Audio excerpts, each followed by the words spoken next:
Assalamu alaikum friends, welcome to my channel MBBS and BDS lectures. Today our topic is related to histology, identification points of vestibule of nose for histology practical and slide. There are three identification points of vestibule of nose. Number one, vestibule of nose lined by columnar epithelium. Number two, mucous glands are present. Number 3, cilia are present. These are the three identification point of vestibule of nose.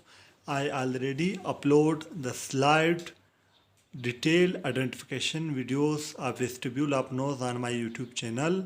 Go and watch that video.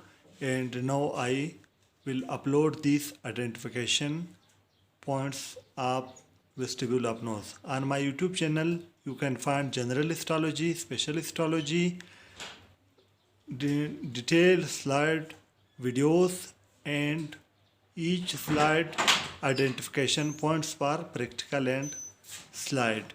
If you like my videos, press the like button. If you new to my channel, subscribe my channel by pressing the red subscribe button and also press the bell icon in order to you receive new video notification. For watching my videos, I am very thankful to you. Thank you very much.